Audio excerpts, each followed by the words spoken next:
Hello there, it's Murray Carter coming at you with part 5 of a Q&A. And today we're going to answer some more questions about the knife making process itself. Okay, question number 1. Kuroi versus migaki finish. And migaki means like a mirror or a polished finish. Would it be correct to assume that kuroi blades are more demanding to forge since a large part of the blade is not ground at all and thus must have exact thickness and distal taper? Well, this is a great point. And that is that in a lot of blade smithing, you can forge the blade just a little bit thicker than you want it because then you can grind the thickness of the blade either towards the tip or in the middle of the blade or back towards the heel. You can grind it to the dimensions that you want. Because once you start grinding, the process to polish the blade is going to be the same whether you grind it a lot or grind it a little. However, on most of our blades, we literally forge our blades to the exact thickness. One of the ways we do that is before we hammer it, as we pull the steel, the fresh steel of the forge, we brush it off with a stiff wire brush every single time between pulling it out of the forge and putting it under the power hammer. And that prevents contaminants like tiny little pieces of coke or anything else or iron oxide from being hammered down into the surface. Then after we anneal the blade, we sandblast it. And if there are any minute impurities in the surface, they get removed. And then we hammer at a process called cold forging, which leaves us with a perfectly smooth and consistent finish down the whole blade. If after cold forging, if we look at it and we thought that the taper was wrong or was too thick in some spots, we would actually then go start the forge and reforge the blade down to the perfect thickness so that then the sandblasting and cold forging a second time would leave it perfect. But when we do everything correctly, we don't usually need to redo it. We get it right from the beginning. Now, having gone through the trouble of making a nice smooth surface of the blade and forging it to the exact thickness and tapers, it's true. We actually, in many cases, don't want to grind all the way up to the spine of the blade because we've taken the time and trouble to forge the blade to its final thickness. Now, a hint for you new knife makers, it actually is, though it's more skill intensive, it actually is a time and labor saving technique if you don't have to grind the flats of your blade after you forge them. It also means, though, that you have to be very careful about straightening your blade perfectly after you quench it and temper it because you can't grind off any parts that stick out if it's not perfectly straight.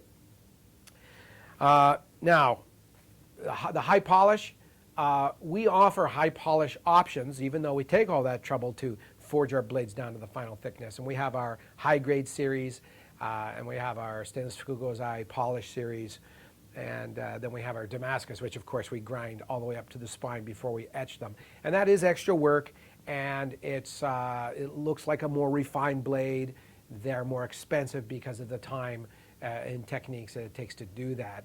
But we do pride ourselves on leaving the original thickness on a lot of our blades, especially on our neck knives and outdoor knives. Question number 2.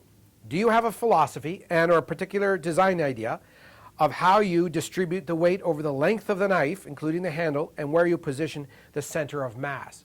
So there's a concept in blades called balance, very important in swords. Different kind of swords will have balance points different places, either for centrifugal force and power of blow, like in a swinging cleaving style blade, or like a fencing foil. The balance needs to be back towards your hand so that you can move the tip of that fencing foil very quickly and be nimble and quick. Kitchen knives and my outdoor knives, to be quite truthful, I'm never consciously thinking about balance. There's some people who come into my shop and they'll hold a finger under the knife and they'll say, "Oh man, that balances perfectly," and maybe in their eyes it does. I think balance is such a subjective thing that if I put what I thought was the perfect kitchen knife on the table and had 10 people come in and I'll pick it up, I think some people would like it and some people would say, I prefer a heavier blade, or I prefer a lighter blade, or I prefer the same weight blade but with the balance point fore or aft. So I just make kitchen knives usually as thin as possible without compromising strength, necessary strength. And I make the handles so that they're comfortable and they seem to balance well for most people. but I personally am not very conscious about balance. If it's balanced well for you, you'll be able to use it for hours without fatigue and enjoy it. And of the 23,000 plus blades I've made and completed in my lifetime, I don't believe I've heard back from too many customers saying that they didn't like the balance or they wanted it differently. If you make them nice and thin, typically they're going to feel good in the hand. Okay, question number 3. Every one of your kitchen knives is a little different. Do you design your knives as you make them, or do you have specific knife in mind before you start the forge? Honestly, I used to make knives to order, custom order. And I used to make knives according to rigid patterns, like a 5.5 Sun Wabocho, for example.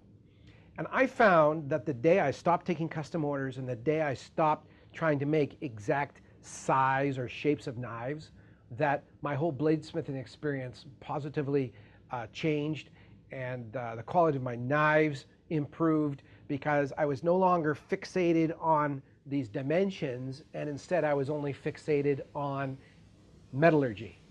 That is, when I heat a piece of steel up in the forge and start hammering it, the only thing on my mind is to refine the grain of the steel and to make it as best I can, and then I just let the shape be whatever it may. I cut steel in different size chunks, and some I forge become long and skinny, and some I forge become short and wide and fat and thick and thin.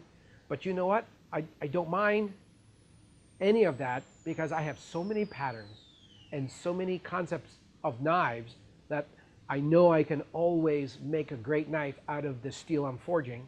And what's more, I have the confidence that metallurgically it's the best it can be.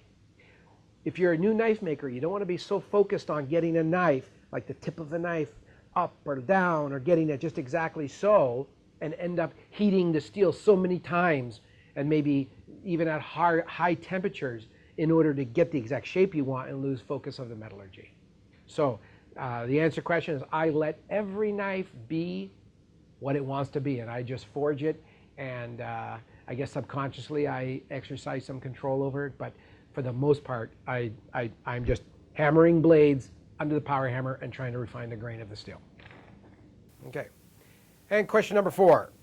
I only have experience with your Kuroi kitchen knives. A lot of questions today about the Kuroi knives. And my impression is that these come with relatively coarse finish on the ground bevels.